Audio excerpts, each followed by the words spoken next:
ದೇವರ ಪರಿಶುದ್ಧ ನಾಮಕ್ಕೆ ಸ್ತೋತ್ರವಾಗಲಿ.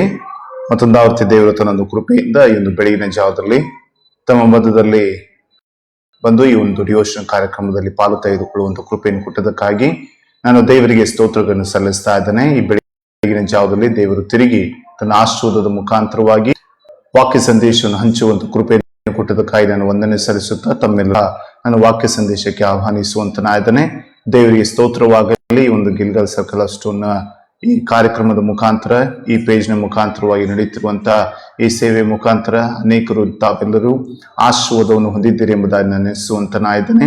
ತಿರುಗಿ ಅನೇಕ ಸೇವಕರ ಪ್ರಯಾಸ ಮತ್ತು ಅನೇಕ ಸೇವಕರು ಬಂದು ವಾಕ್ಯ ಸಂದೇಶವನ್ನು ಹಂಚುವುದರ ಮುಖಾಂತರವಾಗಿ ಕರ್ತನಾಮವನ್ನು ಘನಪಡಿಸುವ ಹಾಗೆ, ಅನೇಕರನ್ನು ದೈವಿಕತೆಯಲ್ಲಿ ನಡೆಸುವ ಹಾಗೆ ಮತ್ತು ಅನೇಕ ರೀತಿಯಲ್ಲಿ ಕರ್ತನ ಮುಖಾಂತರವಾಗಿ ತಮ್ಮೆಲ್ಲರೊಟ್ಟಿಗೆ ಹಂಚಿಕೊಳ್ಳುವಂತ ಕೃಪೆಯನ್ನು ಕೊಟ್ಟದಕ್ಕಾಗಿ ನಾನು ದೇವರಿಗೆ ಸ್ತೋತ್ರಿಸ್ತಾ ಇದ್ದೇನೆ. ದೇವರು ತಿರುಗಿ ಈ ಒಂದು ಅವಕಾಶ ಕೊಟ್ಟದಕ್ಕಾಗಿ ನಾನು ವಂದನೆ ಸಲ್ಲಿಸುತ್ತಾ ತಮ್ಮೆಲ್ಲರನ್ನು ಸಹ ವಾಕ್ಯ ಸಂದೇಶಕ್ಕೆ ನಾನು ಆಹ್ವಾನಿಸುವಂತನಾಗಿದ್ದೇನೆ. ಪ್ರಾರ್ಥನೆ ಮಾಡಿಕೊಳ್ಳೋಣ. ದೇವರ ವಾಕ್ಯಗಳನ್ನು ಕೇಳೋಕ್ಕಿಂತ ಪೂರ್ವದಲ್ಲಿ ಪ್ರಾರ್ಥನೆ ಮಾಡಿಕೊಳ್ಳೋಣ. ನಮ್ಮನ್ನು ಬಹಳವಾಗಿ ಪ್ರೀತಿ ಮಾಡಿಕೊಂಡು ಬಂದಂತ ನಮ್ಮ ತಂದೆಯಾದ ದೇವರೇ, ನಮ್ಮ ಪರಿಶುದ್ಧ ನಾಮಕ್ಕೆ ಸ್ತೋತ್ರವಾಗಲಿ. ತಿರುಗಿ ಸ್ವಾಮಿ ನಾವು ನಿನ್ನ ಕಡೆಗೆ ಬಂದು ಪ್ರಾರ್ಥಿಸುವಂತ ಕೃಪೆಗಾಗಿ ಸ್ತೋತ್ರ. ವಿಶೇಷವಾಗಿ ಒಂದು ಡಿವೋಷನ್ ಕಾರ್ಯಕ್ರಮವನ್ನು ದೇವ ನಿನ್ನ ಕಡೆಗೆ ಒಪ್ಪಿಸ್ತಾ ಇದ್ದೇವೆ. ನಿನ್ನ ಕೃಪೆಯನ್ನು ನಡೆಸರಿ. ವಿಶೇಷವಾಗಿ ದೇವ ನಾವು ಕೇಳುವಂತ ವಾಕ್ಯಗಳು ಮತ್ತು ಅನೇಕರನ್ನು ಸಂದರ್ಶಿಸಲಿಕ್ಕಾಗುವಂತೆ ಸಹಾಯ ಮಾಡು. ಅನೇಕರು ನಿನ್ನ ವಾಕ್ಯಕ್ಕೆ ವಿಧೇಯರಾಗಿ ನಡೆಯುವಂತ ಕೃಪೆ ಕೊಟ್ಟು ನಡೆಸು. ಈ ಕಾರ್ಯಕ್ರಮ ಕಡೆಗೆ ಒಪ್ಪಿಸುತ್ತಾ ಪ್ರಾರ್ಥನೆಯನ್ನು ಯೇಸುವಿನ ನಾಮದಲ್ಲಿ ಬೇಡುವೆ ತಂದೆ, ಆಮೇನ್. ದೇವರಿಗೆ ಸ್ತೋತ್ರವಾಗಲಿ. ಈ ಸಮಯದಲ್ಲಿ ದೇವರ ವಾಕ್ಯದಿಂದ ಆಲಿಸುವುದಾದ್ರೆ ಮತ್ತಾಯನ ಬರೆದ ಸುವಾರ್ತೆ ಅದರ 6ನೇ ಅಧ್ಯಾಯ ವಚನ 26ನೇ ವಚನದಿಂದ ನಾವು 30 ವಚನಗಳಿರುವಂತ ದೇವರ ವಾಕ್ಯನ ಓದುತ್ತಿರುವಾಗ ಇಲ್ಲಿ ದೇವರು ಹೇಳುವಂತ ಮಾತುಗಳನ್ನು ನಾವು ಕೇಳುವಂತರಾಗೋಣ. ವಿಶೇಷವಾಗಿ ಇಲ್ಲಿ ವಾಕ್ಯದಲ್ಲಿ ನಾವು ಗಮನಿಸಲ್ಪಟ್ಟ ಪ್ರಕಾರ ಈ 25ನೇ ವಚನವನ್ನು ಆರಂಭಿಸುತ್ತಿರುವಾಗ ಇಲ್ಲಿ ದೇವರು ಅಂದರೆ ಯೇಸು ಸ್ವಾಮಿ ಮತ್ತಾಯನ ಬರೆದ ಸುವಾರ್ತೆಯ 5ನೇ ಅಧ್ಯಾಯದಿಂದ ಹಿಡಿದುಕೊಂಡು 7ನೇ ಅಧ್ಯಾಯದವರೆಗೆ ನೋಡುತ್ತಿರುವಾಗ ಇದು ಪರ್ವತದ ಪ್ರಸಂಗ ಎಂಬುದಾಗಿ ಸಹ ಕರೆಯುವಂತರಾಗಿದ್ದಾರೆ. ಯೇಸು ಸ್ವಾಮಿ ಪರ್ವತದಲ್ಲಿ ಅಂದರೆ ಶಿಷ್ಯರನ್ನೆಲ್ಲರೂ ಸಹ ಆಹ್ವಾನಿಸಿ ಅವರಿಗೆ ಸುಬೋಧನೆಯನ್ನು ಮಾಡಿದನೆಂಬುದಾಗಿ ಮತ್ತು ನೀತಿಯ ಶಾಸ್ತ್ರಗಳನ್ನು ಹೇಳಿಕೊಟ್ಟನೆಂಬುದಾಗಿ ನಾವು ನೋಡ್ತಾ ಇದ್ದೇವೆ. ಸತ್ಯವೇದದಲ್ಲಿ ನಾವು ಗಮನಿಸಲ್ಪಟ್ಟ ಪ್ರಕಾರ ತಂದೆಯಾದ ದೇವರು ತನ್ನ ಮನದಲ್ಲಿರುವಂತಹ ವಾಕ್ಯಗಳನ್ನು ಜನರಿಗೆ ಪ್ರಬೋಧಿಸಬೇಕೆಂಬುದಾಗಿ ಹೇಳಿಕೊಂಡು ಮೋಶೆಯನ್ನು ಆದುಕೊಳ್ತಾ ಇದ್ದಾನೆ.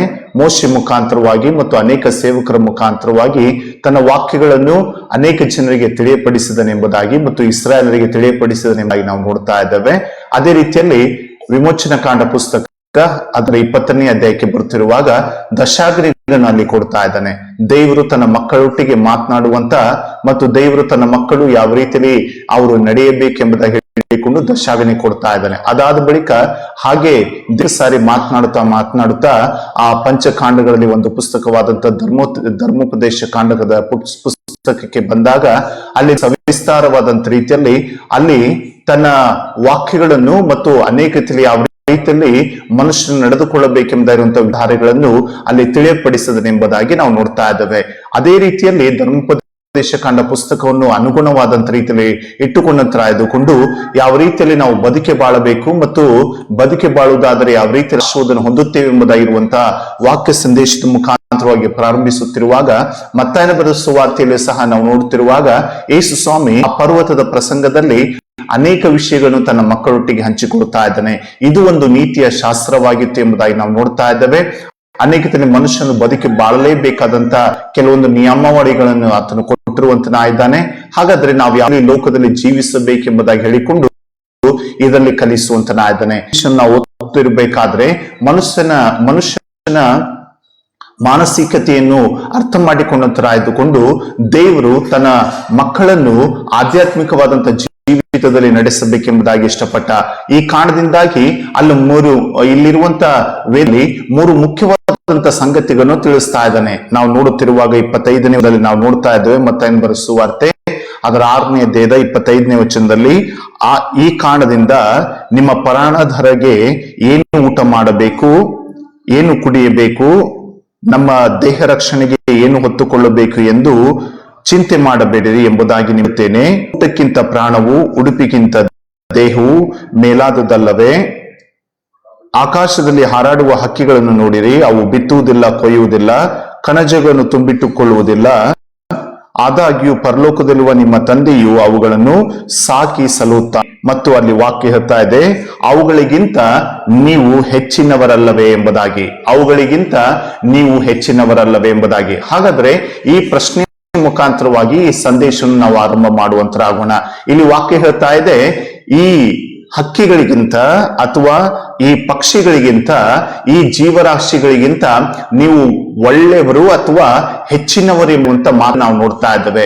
ನಿಜವಾಗ್ಲೂ ಸಹ ಮಾನವನು ಈ ದಿನದಲ್ಲಿ ಹೆಚ್ಚಿನವರ ಇಲ್ಲ ಎಂಬುದಾಗಿ ಹೇಳಿಕೊಂಡು ಈ ವಾಕ್ಯದ ಮುಖಾಂತರವಾಗಿ ನಾವು ಧ್ಯಾನ ಮಾಡುವಂತರಾಗೋಣ. ದೇವರು ವಾಕ್ಯದಲ್ಲಿ ನಾವು ಆದಿಯಲ್ಲಿ ನಾವು ನೋಡುತ್ತಿರುವಾಗ ದೇವರು ಆದಾಮ ಹವ್ವಳರನ್ನು ನಿರ್ಮಿಸಿದನು. ಅದಕ್ಕಿಂತ ಪೂರ್ವದಲ್ಲಿ ನೋಡುವಾಗ ಜಲಚರಗಳನ್ನು ಮತ್ತು ಎಲ್ಲಾ ರೀತಿರುವಂತಹ ಪಶು ಪಕ್ಷಿಗಳನ್ನು ಮತ್ತು ಗಿಡಮರಗಳನ್ನು, ನೀರನ್ನು, ಸಮುದ್ರವನ್ನು ಎಲ್ಲವನ್ನು ಸಹ ನಿರ್ಮಿಸ್ತಾ ಇದ್ದಾನೆ. ಎಲ್ಲವನ್ನು ಒಳ್ಳೇದೆಂಬುದಾಗಿ ಇದ್ದಾನೆ. ಆದ್ರೆ ದೇವ್ರ ವಾಕ್ಯದಲ್ಲಿ ನಾವು ನೋಡ್ತಾ ಇದ್ದೇವೆ, ಆದಾಮನ ವಿಷಯದಲ್ಲಿ ಬಂದಾಗ ಆದಾಮನಿಗೆ ದೇವರು ಕೆಲವೊಂದು ನಿಯಮಾವಳಿಗಳನ್ನು ಕೊಡ್ತಾ ಇದ್ದಾನೆ. ಅನೇಕ ರೀತಿಯ ಅಲ್ಲಿರುವಂತ ಪಶು ಪಕ್ಷಿಗಳಿಗೆ ಅಥವಾ ಇರುವಂತ ಕ್ರಿಮಿಕೀಟಗಳಿಗೆ ಎಲ್ಲವುಗಳಿಗೂ ಸಹ ಹೆಸರಿಡುವಂತ ಆದ್ಯತೆಯನ್ನು ಕೊಟ್ಟನೆಂಬುದಾಗಿ ಸತ್ಯವೇದ ಹೇಳ್ತಾ ಇದೆ. ಆದರೆ ಮನುಷ್ಯನು, ದೇವರು ಮನುಷ್ಯನಿಗೆ ಆ ಹಕ್ಕಿಗಳ ಮೇಲೆಯೂ ಸಹ ಒಂದು ರೀತಿಯಲ್ಲಿ ದೊರೆತನ ಹಾಗೆ ಅಥವಾ ಹಕ್ಕಿಗಳ ಮೇಲೆಯೂ ಸಹ ಒಂದು ರೀತಿಯಲ್ಲಿ ಉತ್ತಮವಾದಂತ ಸ್ಥಾನದಲ್ಲಿರಬೇಕೆಂಬುದಾಗಿ ಹೇಳಿಕೊಂಡು ಮನುಷ್ಯನನ್ನು ಆಡಳಿತದಲ್ಲಿ ನಡೆಸಿದನೆಂಬುದಾಗಿ ನೋಡ್ತಾ ಇದ್ದೇವೆ. ಆದರೆ ಮನುಷ್ಯನಿಗೆ ಅನೇಕ ಅಂತ ಆಲೋಚನೆಗಳು ಇದ್ದಾಗಲೂ ಸಹ ದೇವರು ನನಗೆ ಇಂಥ ಆಶೀರ್ವಾದ ಕೊಟ್ಟಿದ್ದಾನೆ ಎಂಬುದಾಗಿ ಆತನು ತಿಳಿದುಕೊಂಡಿದ್ದಾಗಲೂ ಸಹ ಆತನು ದೇವರ ವಾಕ್ಯಕ್ಕೆ ಅದೇ ಒಂದು ರೀತಿಯಲ್ಲಿ ಅವಿಧೇಯನಾಗಿ ನಡೆದುಕೊಳ್ಳುತ್ತಿರುವಂತ ಕಾರ್ಯಗಳನ್ನು ನಾವು ನೋಡ್ಲಿಕ್ಕೆ ಸಾಧ್ಯವಾಗುವಂತದ್ದಾಗಿದೆ. ನೋಡ್ರಿ, ಇಲ್ಲಿ ದೇವ್ರ ವಾಕ್ಯ ಇಲ್ಲಿ ಹೇಳ್ತಾ ಇದೆ, ದೇವರಲ್ಲಿ ಹೇಳ್ತಾ ಇದ್ದಾನೆ, ಈ ಪಕ್ಷಿಗಳಿಗಿಂತಲೂ, ಆಕಾಶದಲ್ಲಿ ಹಾರಾಡುವ ಪಕ್ಷಿಗಳಿಗಿಂತಲೂ ನೀವು ಹೆಚ್ಚಿನವರ ಅಲ್ಲವೇ ಎಂಬುದಾಗಿ ಹೇಳ್ತಾ ಇದ್ದಾನೆ. ಹಾಗಾದ್ರೆ ನಿಜವಾಗ್ಲೂ ಸಹ ನಾವು ಹೆಚ್ಚಿನ ಹೌದೋ ಅಲ್ಲ ಎಂಬುದಾಗಿ ಹೇಳಿಕೊಂಡು ಈ ಬೆಳಗಿನ ಜಾವದಲ್ಲಿ ನಾವು ಅನೇಕ ರೀತಿಯಲ್ಲಿ ಯೋಚನೆ ಮಾಡುವಂತರಾಗೋಣ. ಕರ್ತನಲ್ಲಿ ಪ್ರೀತಿರುವಂತ ವೀಕ್ಷಿಸುತ್ತಿರುವಂತ ಪ್ರತಿಯೊಬ್ಬರಿಗೂ ಸಹ ದೇವರು ಹೇಳುವಂತ ಮಾತು ಏನಂತ ಹೇಳ್ತಿರ್ಬೇಕಾದ್ರೆ, ಕ್ರೈಸ್ತರಾದಂತ ನಮ್ಮ ಜೀವಿತ ಅಥವಾ ದೇವರ ಮೇಲೆ ವಿಶ್ವಾಸ ಇಟ್ಟಂತ ನಮ್ಮ ಜೀವಿತದಲ್ಲಿ ದೇವರಲ್ಲಿ ಒಂದು ಪ್ರಶ್ನೆ ಮುಖಾಂತರವಾಗಿ ಆರಂಭಿಸ್ತಾ ಇದ್ದಾನೆ, ನೀವು ಆ ಹಕ್ಕಿಗಳಿಗಿಂತಲೂ ಹೆಚ್ಚಿನವರಲ್ಲವೋ ಎಂಬುದಾಗಿ. ಅಲ್ಲಿ ಮೇಲ್ಗಡೆ ನೋಡ್ತಿರ್ಬೇಕಾದ್ರೆ ಅಲ್ಲಿ ಹಾರಾಡುವಂತ ಹಕ್ಕಿಗಳನ್ನು ನೋಡ್ರಿ, ಅವು ಬಿತ್ತುವುದಿಲ್ಲ, ಕೊಯ್ಯುವುದಿಲ್ಲ, ಕಣಜಗಳನ್ನು ತುಂಬಿಟ್ಟುಕೊಳ್ಳುವುದಿಲ್ಲ, ಆದಾಗ್ಲೂ ಸಹ ದೇವರ ಅವುಗಳನ್ನು ಸಾಕಿ ಸಲುತ್ತಾನೆಂಬುದಾಗಿ. ಆದ್ರೆ ಮಾನವನಿಗೆ ಅಂತಹ ವಿಶ್ವಾಸ ಇಲ್ಲ ಹೋಗುತ್ತಿರುವಂತ ಸ್ಥಿತಿಗತಿಗಳನ್ನು ನಾವು ಈ ಲೋಕದಲ್ಲಿ ನೋಡ್ಲಿಕ್ಕೆ ಸಾಧ್ಯವಾಗುವಂತದ್ದಾಗಿದೆ. ಎಲ್ಲರೂ ಎಂಬುದಾಗಿ ಅಂತಲ್ಲ, ಬಹುತೇಕವಾದಂತಹ ಜನರ ವಿಷಯದಲ್ಲಿ ನೋಡುತ್ತಿರುವಾಗ ಅವರು ಅವಿಶ್ವಾಸಿಗಳಾಗಿದ್ದಾರೆ ಎಂಬುದಾಗಿ ಹೇಳಿಕೊಂಡು ಸತ್ಯವೇದ ಹೇಳುವಂತದ್ದಾಗಿದೆ. ವಿಶ್ವಾಸ ಇಲ್ಲದ ಕಾರಣವಾಗಿ, ಯಾಕಂದ್ರೆ ಯೇಸು ಸ್ವಾಮಿ ಶಿಷ್ಯರಿಗೆ ಕಲಿಸಿಕೊಡಲ್ಪಟ್ಟಂತ ಪ್ರಾರ್ಥನೆಯಲ್ಲಿಯೂ ಸಹ ನಾವು ನೋಡ್ತಾ ಇದ್ದೇವೆ, ಈ ಅನುದಿನದ ಆಹಾರವನ್ನು ನಮಗೆ ದಯಪಾಲಿಸಿ ಎಂಬುದಾಗಿ ಹೆಚ್ಚಿನ ವಿಷಯದಲ್ಲಿ ಹೇಳ್ತಾ ಇಲ್ಲ.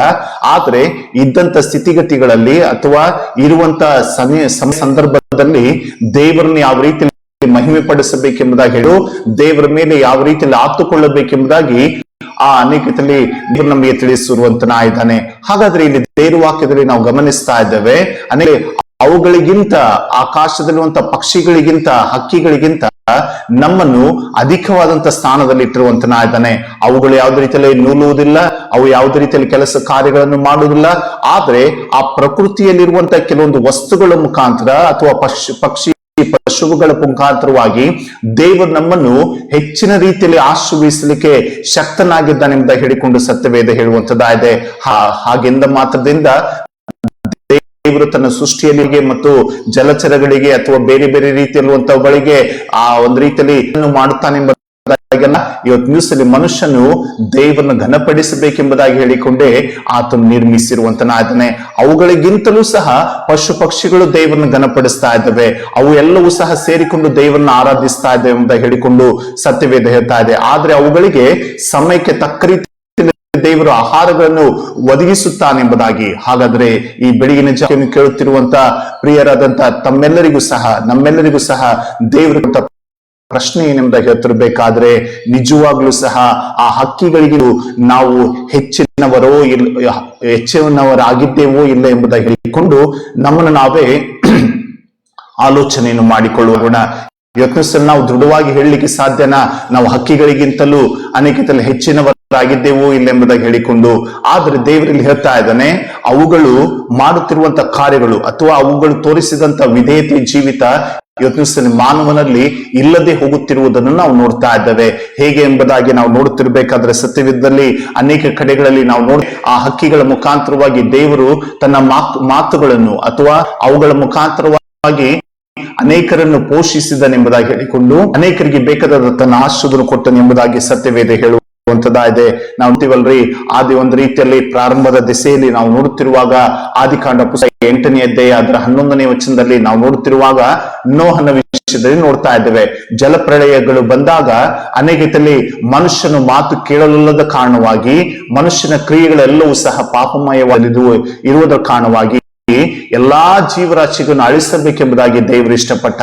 ಆದ್ರೆ ಕೆಲವೊಂದನ್ನು ಅನೇಕ ಪಶು ಪಕ್ಷಿಗಳನ್ನು ತನ್ನ ಆ ಒಂದು ಕಟ್ಟಲ್ಪಟ್ಟಂತ ನಾವೆಲ್ಲಿ ಕರೆತಂದನೆಂಬುದಾಗಿ ಸತ್ಯವೇದ ಹೇಳ್ತಾ ಇದೆ. ಇನ್ನು ನೀರೆಲ್ಲ ಹೋದ ಬಳಿಕ 40 ದಿನಗಳ ಆ ಮಳೆ ಬಿದ್ದು ಆದ ಬಳಿಕ ಅನೇಕದಲ್ಲಿ ಎಲ್ಲವೂ ಸಹ ಒಂದ್ ರೀತಿಯಲ್ಲಿ ಒಣಗಿದೆಯೋ ಇಲ್ಲ ಎಂಬುದಾಗಿ ನೋಡುವುದಕ್ಕೋಸ್ಕರವಾಗಿ ಅಲ್ಲಿ ಮೋಶೆ ಅನೇಕದ ಕಾಯಿಯನ್ನು ಕಳಿಸ್ತಾ ಇದ್ದಾನೆ. ಅದು ಹೋಗುವುದು ಬರುತ್ತಾ ಇದೆ. ಆದ್ರೆ ನಾವು ನೋಡ್ತಾ ಇದ್ದೇವೆ ಮತ್ತೆ ಅದಾದ ಬಳಿಕ ದೇವರು ಅಲ್ಲಿರುವಂತ ಪಾರಿವಾಳವನ್ನು ಕಳಿಸ್ತಾ ನೋಹನು ಪಾರಿವಾಳವನ್ನು ಕಳಿಸಿದಾನೆ ಎಂಬುದಾಗಿ ನೋಡ್ತಾ ಇದ್ದೇವೆ. ಪಾರಿವಾಳ ಕಳಿಸಿದಾಗ ಕೆಲವು ದಿನಗಳ ಕಾಲವಾಗಿ ಅನೇಕದಲ್ಲಿ ಅದು ಹಾರಾಡುತ್ತಾ ಇತ್ತು. ಅದಾದ ಬಳಿಕ ಅದು ಅನೇಕದಲ್ಲಿ ಚಿಗುರನ್ನು ತೆಗೆದುಕೊಂಡು ಕೊಡುವುದ್ರ ಮುಖಾಂತರವಾಗಿ ಒಂದು ರೀತಿಯಲ್ಲಿ ಭೂಮಿ ಎಲ್ಲವೂ ಸಹ ಒಣಗಿದೆ ಎಂಬುದರಂತ ಸಾದೃಶ್ಯವನ್ನು ತಿಳಿಸಿತು ಎಂಬುದಾಗಿ ನೋಡ್ತಾ ಇದ್ದೇವೆ. ಹಾಗಾಗಿ ಆ ಪಕ್ಷಿಗಳು ಸಹ ದೇವರ ಮಾತಿಗೆ ವಿಧೇಯರಾಗ್ತಿರುವುದನ್ನು ನಾವು ನೋಡ್ತಾ ಇದ್ದೇವೆ.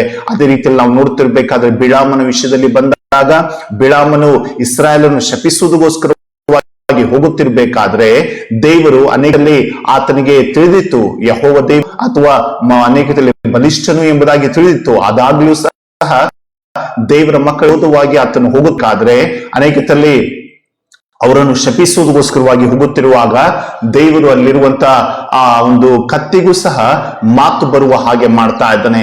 ಆ ಕತ್ತಿಯೂ ಸಹ ಅನೇಕದಲ್ಲಿ ದೇವರ ವಿಷಯದಲ್ಲಿ ನಿಂತಿರುವಂತ ಆ ಒಂದು ರೀತಿಯಲ್ಲಿ ಪ್ರಜ್ವಲತೆಯಲ್ಲಿ ನಿಂತಿರುವಂತ ದೇವರಿಕೊಂಡು ಆ ಕತ್ತೆ ಹೆದರಿ ಅನೇಕದಲ್ಲಿ ಒಂದು ಕಾಲು ಸಹ ಮುಂದಿಡದೆ ಹೋಯಿದ್ದಾಗಿ. ಆದರೆ ಬಿಳಾಮನಿಗೆ ಅದು ಗೊತ್ತಿರಲಿಲ್ಲ.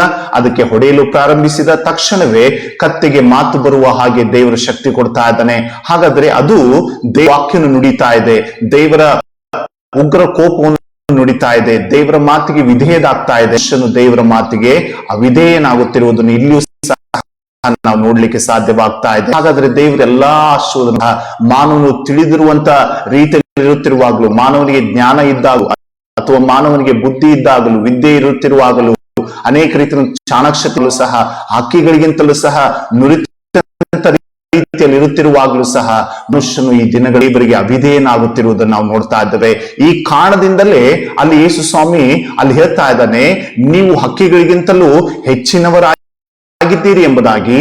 ಆದರೆ ಒಂದು ರೀತಿಯಲ್ಲಿ ವಾಸ್ತವವಾಗಿ ನಾವು ನೋಡುತ್ತಿರುವಾಗ ಮನುಷ್ಯನು ಸಹ ದೇವರ ವಿಷಯದಲ್ಲಿ ವಿಧೇಯನಾಗುವುದರ ಮುಖಾಂತರವಾಗಿ ಆ ಹಕ್ಕಿಗಳಿಗಿಂತಲೂ ಸಹ ಕೀಳಮಟ್ಟದಲ್ಲಿ ಇರುತ್ತಿರುವುದನ್ನು ಈ ದಿನಗಳಲ್ಲಿ ನಾವು ನೋಡ್ಲಿಕ್ಕೆ ಸಾಧ್ಯವಾಗ್ತಾ ಇದೆ. ಹಾಗಾದ್ರೆ ಈ ದಿನ ನಾವು ಆಲೋಚನೆ ಮಾಡಿಕೊಳ್ಳೋಣ. ಈ ಒಂದು ಮತ್ತಾಯನ ಬರೆದ ಸುವಾರ್ತೆ 6ನೇ ಅಧ್ಯಾಯದ ಅದರ 5ನೇ ವಚನದಿಂದ ಹಿಡಿದುಕೊಂಡು ನಾವು 30 ವಚನಗಳ ನಾವು ನೋಡುತ್ತಿರ್ಬೇಕಾದ್ರೆ ಇಲ್ಲಿ 3 ಮುಖ್ಯವಾದಂತಹ ಸಂಗತಿಗಳನ್ನು ದೇವರು ಮಾತನಾಡ್ತಾ ಇದ್ದಾನೆ. ಮೊಟ್ಟ ಮೊದಲದಾಗಿ ಹಕ್ಕಿಗಳ ಕುರಿತಾಗಿ, ಎರಡನೇದಾಗಿ ನೋಡ್ತಿರ್ಬೇಕಾದ್ರೆ ಅಡವಿಯಲ್ಲಿರುವಂತಹ ಹೂಗಳ ಕುರಿತಾಗಿ ಮಾತನಾಡ್ತಾ ಇದ್ದಾನೆ, ಮೂರನೇದಾಗಿ ಅಲ್ಲಿರುವಂತಹ ಅಡವಿಯಲ್ಲಿರುವಂತ ಅಥವಾ ಹುಲ್ಲಿನ ವಿಷಯದಲ್ಲಿ ಮಾತನಾಡ್ತಾ ಇದ್ದಾನೆ. ಅಲ್ಲಿ 3 ವಿಷಯಗಳನ್ನ ತೆಗೆದುಕೊಂಡು ಬಂದು ಒಂದ್ ರೀತಿಯಲ್ಲಿ ಹಕ್ಕಿಗಳು ಯಾವ್ದು ರೀತಿಯಲ್ಲಿ ಚಿಂತೆ ಮಾಡುವುದಿಲ್ಲ ಎಂಬುದಾಗಿ ಹೇಳ್ತಾ ಇದ್ದಾನೆ. ಅದೇ ರೀತಿಯಲ್ಲಿ ದೇವರ ಅವುಗಳನ್ನು ಪೋಷಿಸ್ತಾ ಇದ್ದಾನೆ ಎಂಬುದಾಗಿ ಹೇಳ್ತಾ ಇದ್ದಾನೆ.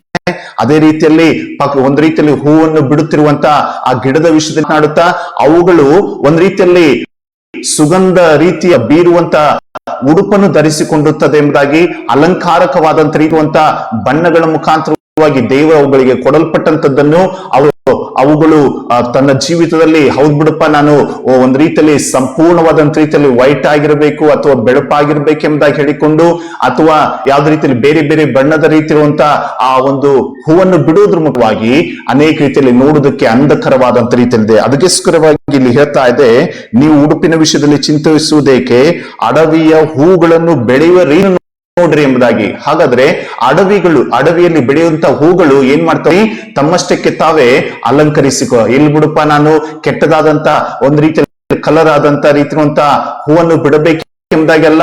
ಆದ್ರೆ ನಾವು ವಾಸ್ತವವಾಗಿ ನಾವು ನೋಡ್ತಿರ್ಬೇಕಾದ್ರೆ ಹೂವಿಗೂ ಗೊತ್ತಿರುವುದಿಲ್ಲ, ತನ್ನಲ್ಲಿ ಬೆಳಗಿನ ಜಾವ ಎದ್ದ ತಕ್ಷಣವೇ ನಾನು ಯಾವುದೇ ರೀತಿಯಲ್ಲಿ ಒಂದು ದೇವಸ್ಥಾನಕ್ಕೆ ಹೋಗಬೇಕು, ಅಥವಾ ಒಬ್ಬರ ಒಂದು ರೀತಿಯಲ್ಲಿ ತಲೆಯಲ್ಲಿ ಮುಡುಪಾಗಿರಬೇಕು, ಅಥವಾ ಒಂದು ರೀತಿಯಲ್ಲಿ ಸ್ಮಶಾನಕ್ಕೆ ಹೋಗಬೇಕೆಂಬುದಾಗಿ. ಆದ್ರೆ ಅಷ್ಟಾದ್ರೂ ಸಹ ಅದು ತನ್ನ ನೈಸರ್ಗಿಕವಾದಂತ ರೀತಿಯಂತ ಪರಿಮಳವನ್ನು ಬೀರುವುದರಲ್ಲಿ ಮತ್ತು ಅಲಂಕಾರವಾದಂತ ರೀತಿಯಂತ ಬಣ್ಣಗಳನ್ನು ತೋರ್ಪಡಿಸುವುದರಲ್ಲಿ ಯಾವುದೇ ರೀತಿಯಲ್ಲಿ ಹಿಂದೆ ಇಟ್ಟನ್ನು ಹಾಕಿಲ್ಲ. ಅದೇ ರೀತಿಯಲ್ಲಿ ಮಾನವನು ಸಹ ಈ ದಿನದಲ್ಲಿ ತನ್ನ ಜೀವಿತದಲ್ಲಿ ಬೇರೆ ಬೇರೆ ಬಣ್ಣಗಳನ್ನು ಬದಲಾಯಿಸುವಂತ ವ್ಯಕ್ತಿ ಆಗಿರುವುದನ್ನು ನಾವು ನೋಡ್ತಾ ಇದ್ದೇವೆ. ಅನೇಕ ದೇವರು ಕೊಡಲ್ಪಟ್ಟಂತ ಬೀರದೆ, ಯಾಕಂದ್ರೆ ದೇವರು ವಾಕ್ಯ ಹೇಳ್ತಾ ಇದೆ, ದೇವರು ಮಾನವನನ್ನು ಉಂಟು ಮಾಡಿದಾಗ ಇದು ಒಳ್ಳೆ ನೋಡ್ತಾ ಇದ್ದಾನೆ. ಆದ್ರೆ ಆತನ ಬರುತ್ತಿರುವಂತ ಸ್ವಭಾವಗಳು ಕೆಟ್ಟದಾಗಿ ಅದು ಮಾರ್ಪಟ್ಟವು ಎಂಬುದಾಗಿ ನೋಡ್ತಾ ಇದ್ದೇವೆ. ಆದ್ರೆ ಈ ಬೆಳಗಿನ ಜಾವದಲ್ಲಿ ವಾಕ್ಯ ಸಂದೇಶವನ್ನು ಕೇಳುತ್ತಿರುವಂತ ನಮಗೆ ದೇವರು ಹೇಳುವಂತ ಮಾತು ಏನೆಂಬುದಾಗಿ ಹೇಳ್ತಿರ್ಬೇಕಾದ್ರೆ, ಆ ಹೂಗಳು ದೇವರು ಕೊಡಲ್ಪಟ್ಟಂತ ಪರಿಮಳವನ್ನು ಬೀರ್ತಾ ಇದ್ದಾವೆ, ಅಥವಾ ದೇವರು ಕೊಡಲ್ಪಟ್ಟಂತ ಅಂದಚಂದಗಳನ್ನು ಅನೇಕ ನಿಸರ್ಗದಲ್ಲಿ ತೋರ್ಪಡಿಸ್ತಾ ಇದ್ದಾವೆ. ಆದ್ರೆ ದೇವರು ಕೊಡಲ್ಪಟ್ಟಂತ ಆಶೀರ್ವಾದವನ್ನು ಮನುಷ್ಯನು ಅರಿತುಕೊಳ್ಳದೆ ಎತ್ತುವುದಲ್ಲಿ ಆತನು ಹೋಗ್ತಾ ಇದ್ದಾನೆ. ಹಾಗಾದ್ರೆ ನಮ್ಮನ್ನು ನಾವು ಆಲೋಚನೆ ಮಾಡಿಕೊಳ್ಳೋಣ. ಮತ್ತೆ ನಾವು ನೋಡ್ತಾ ಇದ್ದೇವೆ ಹುಲ್ಲುಗಳ ವಿಷಯದಲ್ಲಿ ಅದು ಏನ್ ಮಾಡ್ತದೆ ಅಂತ, ಅದು ಅನೇಕತೆಯಲ್ಲಿ ಬೆಳೆಯುವಂತದ್ದಾಗಿದೆ. ಅಲ್ಲಿ ವಾಕ್ಯ ಹೇಳ್ತಾ ಇದೆ, ಈ ಹೊತ್ತು ಇದ್ದು ನಾಳೆಗೆ ಒಲೆಗೆ ಪಾಲಾಗುವ ಅಡವಿಯ ಹುಲ್ಲಿಗೆ ದೇವರು ಹೀಗೆ ಉಡಿಸಿದರೆ ಅದಕ್ಕಿಂತ ನೀವೇನಾಗಿದ್ದಾರೆ ಅಂತಾರೆ, ಹೆಚ್ಚಾಗಿರುವಿರಿ ಎಂಬುದಾಗಿ ಹೇಳ್ತಾ ಇದ್ದಾನೆ. ನಿಮ್ಗೂ ಸಹ ಉಡುಗೆ ತೊಡಿಸುವನೆಂಬುದಾಗಿ. ಅಡವಿಯಲ್ಲಿರುವಂತ ಹುಲ್ಲು ಅದು ಏನ್ ಮಾಡ್ತದೆ, ಅದು ತನ್ನಷ್ಟಕ್ಕೆ ತಾನೇ ಬೆಳೆಯುವಂತದ್ದಾಗಿದೆ. ಅದು ಇತರರಿಗೆ, ಅಲ್ಲಿರುವಂತ ದನ ಕರುಗಳಿಗೆ,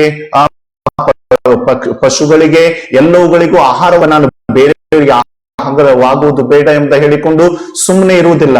ತನಗೆ ಒಂದು ರೀತಿಯಲ್ಲಿ ಬೆಳೆಯುವಂತದ್ದಾಗಿದೆ.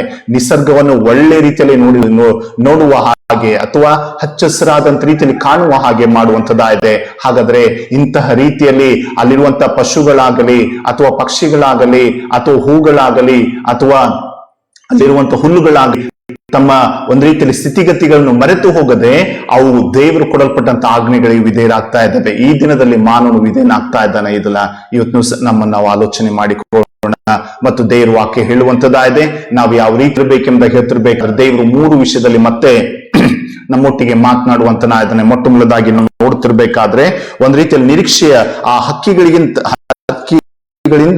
ನಮಗೆ ನಿರೀಕ್ಷೆಯ ಪಾಠವನ್ನು ಕಲಿಸುವಂತ ಅದನ್ನ ವಾಕ್ಯದಲ್ಲಿ ನಾವು ತಿರುಗಿಸುತ್ತಿರುವಾಗ ಯೆಶಾಯನು ಬರೆದ ಅದರ 40ನೇ ವಚನ 31ನೇ ವಚನದಲ್ಲಿ ಹೇಳ್ತಾ ಇದೆ, ಯೆಹೋವನನ್ನು ನಿರೀಕ್ಷಿಸುವವರು ಹೇಗಿರ್ತಾರೆ ಎಂಬ ಹೇಳುವಾಗ ತಿರುಗಿ ಅವರನ್ನು ಪಕ್ಷಿಗೆ ಹೊಂದ್ರಿ, ಅವರು ಏನಕ್ಕರಂತೆ ಹೊಸ ಬಲವನ್ನು ಹೊಂದುವರು, ಹದ್ದುಗಳಂತೆ ರೆಕ್ಕೆಗಳನ್ನು ಚಾಚು ಏರುವರು, ಓಡಿ ದಣಿಯರು, ನಡೆದು ಬಳಲರು. ಹಾಗಾದ್ರೆ ದೇವರು ಆ ಪಕ್ಷಿಗಳಿಂದ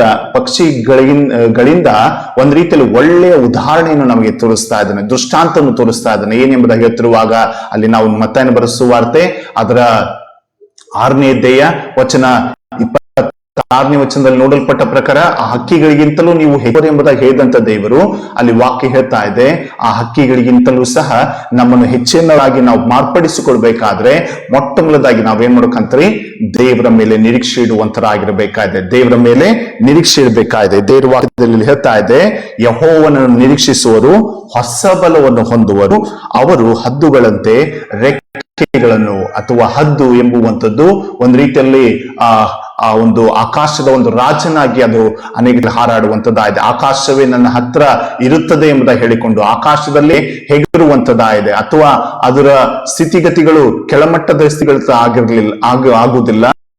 ಅದು ಯಾವಾಗ್ಲೂ ಸಹ ಉನ್ನತವಾದದ್ದನ್ನೇ ಅದು ನಿರೀಕ್ಷಿಸುವಂತದ್ದಾಗಿದೆ. ಅದೇ ರೀತಿಯಲ್ಲಿ ಮಾನವನು ಸಹ ಈ ದಿನದಲ್ಲಿ ಹಕ್ಕಿಗಳಿಗಿಂತಲೂ ನೀವು ಹೆಚ್ಚಿನ ಎಂಬುದಾಗಿ ಹೇಳ್ಬೇಕಾದ್ರೆ, ಆ ಪಕ್ಷಿಗಳಿಗಿಂತಲೂ ನೀವು ಹೆಚ್ಚಿನವರೆಂಬುದಾಗಿ ಹೇಳ್ತಿರ್ಬೇಕಾದ್ರೆ ನಮ್ಮಲ್ಲಿಯೂ ಸಹ ಆ ನಿರೀಕ್ಷೆಯ ಜೀವಿತ ಇರಬೇಕೆಂಬುದಾಗಿ ಹೇಳಿಕೊಂಡು ದೇವರು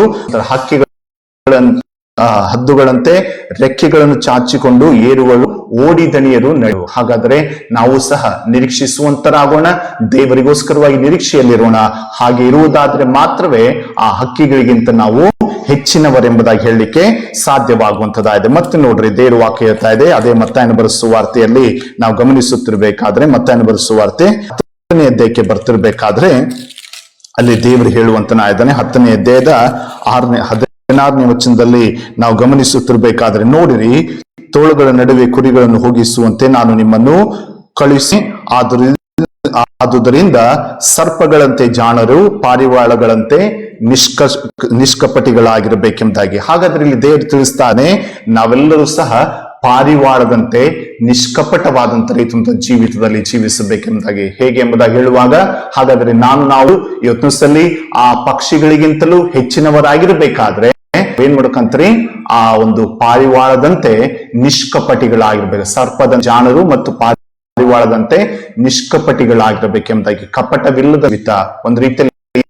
ಇದ್ದ ಸ್ಥಿತಿಯಲ್ಲೇ ನಮ್ಮನ್ನು ನಾವು ಕಾಣಿಸಿಕೊಳ್ಳುವಂತ ಜೀವಿತ, ಇದು ಮಾನವರಲ್ಲಿ ಸಹ ಬರಬೇಕೆಂಬುದಾಗಿ ಹೇಳಿಕೊಂಡು ದೇವರು ಅಪೇಕ್ಷಿಸ್ತಾರೆ. ಹಾಗಾದ್ರೆ ಇಲ್ಲಿ ದೇವರ ವಾಕ್ಯದಲ್ಲಿ ನಾವು ನೋಡ್ತಾ ಇದ್ದೇವೆ, ಪಾರಿವಾಳದಂತೆ ನೀವೇನಾಗ್ಬೇಕಂತ್ರಿ, ನಿಷ್ಕಪಟಿಗಳಾಗಿರ್ಬೇಕು. ಒಂದು ರೀತಿಯಲ್ಲಿ ಪಾರಿವಾಳ ಎಂಬುವಂಥದ್ದು ಶುದ್ಧತ್ವಕ್ಕೆ ಸಮಾನವಾಗಿರುವಂತದ್ದಾಗಿದೆ. ಆ ಪರಿಶುದ್ಧತೆ ನನ್ನಲ್ಲಿ ನಮ್ಮಲ್ಲಿ ಇದೆಯೋ ಇಲ್ಲ ಎಂಬುದಾಗಿ ಹೇಳಿಕೊಂಡು ನಮ್ಮನ್ನು ನಾವು ಆಲೋಚನೆ ಮಾಡಿಕೊಳ್ಳೋಣ. ಯಾಕಂದ್ರೆ ದೇವರು ಆ ಪಕ್ಷಿಗಳಿಂದ ನಮಗೆ ಒಂದು ಪಾಠವನ್ನು ಕಲಿಸ್ತಾ ಇದ್ದಾನೆ. ಏನಂತಂದ್ರೆ, ಆ ಪಾರಿವಾಳದಂತೆ ನೀವು ಕಪಟ ರೀತಿಯಲ್ಲಿ ಜೀವಿಸಬೇಕೆಂಬುದಾಗಿ ಹೇಳಿಕೊಂಡು, ಕೊನೆಯದಾಗಿ ನಾವು ನೋಡುತ್ತಿರ್ಬೇಕಾದ್ರೆ ಅದೇ ಒಂದು ರೀತಿಯಲ್ಲಿ ಯೆರೆಮೀಯನ ಗ್ರಂಥ ಅದರ ಅಧ್ಯಾಯವನ್ನು ತಿರುಗಿಸುತ್ತಿರುವಾಗ ಇಲ್ಲಿ ಒಂದು ಮಾತು ಬರೆಯಲ್ಪಟ್ಟಿರುವಂತದ್ದಾಗಿದೆ. ಯೆರೆಮೀಯನ ಗ್ರಂಥ ಅದರ 17ನೇ ಅಧ್ಯಾಯ ವಚನ 11ನೇ ವಚನ, 17ನೇ ಅಧ್ಯಾಯ 11ನೇ ವಚನ, ಆಸ್ತಿ ಪಾಸ್ತಿಗಳನ್ನು ಅನ್ಯಾಯವಾಗಿ ಸಂಪಾದಿಸಿಕೊಂಡವನು ತನ್ನ ಮರಿಗಳನ್ನು ಕೂಡಿಸಿಕೊಳ್ಳುವ ಕೌಜುಗ ಹಕ್ಕಿಗೆ ಸಮಾನನು. ಅವನು ಮಧ್ಯಪ್ರಾಯದಲ್ಲಿ ಅವು ಅವನಿಗೆ ಹೋಗುವು, ಅವನು ತನ್ನ ಅಂತ್ಯಕಾಲದಲ್ಲಿ ಹುಚ್ಚನಾಗಿ ಬರುವನೆಂಬುದಾಗಿ. ನೋಡ್ರಿ, ಇಲ್ಲಿ ಕೊನೆಯದಾಗಿ ನೋಡ್ತಿರ್ಬೇಕಾದ್ರೆ ಮೊಟ್ಟ ಮೊದಲದಾಗಿ ಆ ಹದ್ದುಗಳಂತೆ ಒಂದು ನಿರೀಕ್ಷೆ ಉಳ್ಳಂತ ರೈತನಂತ ಜೀವಿಸಬೇಕೆಂಬುದಾಗಿ, ಎರಡನೇದಾಗಿ ಪಾರಿವಾಳದಂತೆ ನಿಷ್ಕಪಟಿಗಳಾಗಿ ನಾವು ಆದ್ರೆ ಮೂರನೇದಾಗಿ ನಾವು ನೋಡ್ತಿರ್ಬೇಕಾದ್ರೆ ಇಲ್ಲಿ ದೇವರು ಕೌಚುಕ ಹಕ್ಕಿಯನ್ನು ತೋರಿಸ್ತಾ ಇದ್ದಾನೆ. ತೋರಿಸಿ ಅಲ್ಲಿ ಹೇಳ್ತಾ ಇದ್ದಾನೆ, ವಾಕ್ಯ ಹೇಳ್ತದೆ, ಆಸ್ತಿ ಪಾಸ್ತಿಗಳನ್ನು ಅನ್ಯಾಯವಾಗಿ ಸಂಪಾದಿಸಿಕೊಂಡವನು ತನ್ನದಲ್ಲದ ಮರಿಗಳನ್ನು ಕೂಡಿಸಿಕೊಳ್ಳುವ ಹಕ್ಕಿಗೆ ಸಮಾನ. ಕೌಜುಗ ಹಕ್ಕಿ ತನ್ನದಲ್ಲದಂತ ಮರಿಗಳನ್ನು ತನ್ನ ಕಡೆಗೆ ಕೂಡಿಸಿಕೊಳ್ಳುತ್ತದೆ ಎಂಬುದಾಗಿ. ಅದು ತನ್ನದಲ್ಲ, ತಾನು ಸಂಪಾದಿಸಿದ ತನ್ನಿಂದ ಹುಟ್ಟಿದವುಗಳಲ್ಲ, ಆದ್ರೆ ಅವುಗಳನ್ನ ಏನ್ ಮಾಡ್ತದಂದ್ರೆ ಅದು ತೆಗೆದುಕೊಳ್ಳುವಂತ ಒಂದು ರೀತಿ ಭಾವ. ಆದ್ರೆ ಅಲ್ಲಿ ಏನ್ ಹೇಳ್ತದಂದ್ರೆ ದೇವರು ಅದಕ್ಕೆ ಪ್ರತಿಯಾಗಿ ಅಲ್ಲಿ ಹೇಳ್ತಾ ಇದ್ದಾನೆ, ತನ್ನದಲ್ಲದಂತ ಆಸ್ತಿ ಪಾಸ್ತಿಗಳನ್ನು ಅನ್ಯಾಯವಾಗಿ ಸಂಪಾದಿಸಿಕೊಳ್ಳುವಂತ ರೀತಿಯಲ್ಲಿ ಕೌಜುಗ ಹಕ್ಕಿ ಇರುವಂತದ್ದಾಗಿದೆ. ಹಾಗಾದ್ರೆ ಮಾನವನ್ ಏನ್ ಮಾಡ್ತದನ್ರಿ, ಇದೇ ರೀತಿ ಜೀವಿತವನ್ನು ಜೀವಿಸ್ತ ತನ್ನದಲ್ಲದಂತ ಆ ಒಂದು ರೀತಿಯಲ್ಲಿ ಆಸ್ತಿ ಪಾಸ್ತಿಗಳನ್ನು ಸಂಪಾದಿಸುವುದರ ಮುಖಾಂತರವಾಗಿ ತನ್ನದಲ್ಲದಂತ ಜೀವಿತದಲ್ಲಿ ಮುಂದೆ ಸಾಗುತ್ತಾ ಅದಂತ ರೀತಿಯಲ್ಲಿ ದೇವರ ವಿಷಯದಲ್ಲಿ ಬದುಕಿ ಬಾಳುತ್ತಿರುವುದನ್ನು ನಾವು ನೋಡ್ತಾ ಇದ್ದೇವೆ. ಹಾಗಾದ್ರೆ ಈ ಮೂರು ಸಂಗತಿಗಳ ಮುಖಾಂತರವಾಗಿ ನಾವು ತಿಳಿಯೋದು ಏನಂತಂದ್ರೆ, ಕೌಚುಕದ ಹಕ್ಕಿ ಹಾಗೆ ನಾವು ಇರದಂತೆ ಒಂದು ರೀತಿಯಲ್ಲಿ ದೇವರು ತೋರಿಸಲ್ಪಟ್ಟ ಪ್ರಕಾರವಾಗಿ ಆ ಒಂದು ಹದ್ದುಗಳು ಸಹ ನಿರೀಕ್ಷೆ ಉಳ್ಳಂತ ಜೀವಿತದಲ್ಲಿ ಜೀವಿಸುವಂತರಾಗೋಣ. ಹಾಗಾದ್ರೆ ಈ ಎಲ್ಲಾ ವಾಕ್ಯಗಳನ್ನು ಕೇಳಿದ ಬಳಿಕ ನಮ್ಮಲ್ಲಿ ಒಂದು ಪ್ರಶ್ನೆ ಉದ್ಭವ ಆಗಬೇಕಾಗಿದೆ. ಅದೇನೆಂಬುದಾಗಿ ಹೇಳ್ತಿರ್ಬೇಕಾದ್ರೆ, ನಿಜವಾಗ್ಲೂ ಸಹ ಮತ್ತಾಯನ ಬರೆಸುವಾರ್ತೆ 6ನೇ ಅಧ್ಯಾಯದ 26ನೇ ವಚನದಲ್ಲಿ ನಾವು ಪ್ರಕಾರವಾಗಿ ನೀವು ಆ ಹಕ್ಕಿಗಳಿಗಿಂತಲೂ ಹೆಚ್ಚಿನವರಾಗಿದ್ದೀರೋ ಎಂಬುದಾಗಿ, ಅಥವಾ ಹೆಚ್ಚಿನವರಾಗಿದ್ದೀರಿ ಎಂಬುದಾಗಿ ಹೇಳಿ ದೇವರಲ್ಲಿ ಪ್ರಬೋಧಿಸ್ತಾ ಇದ್ದಾನೆ.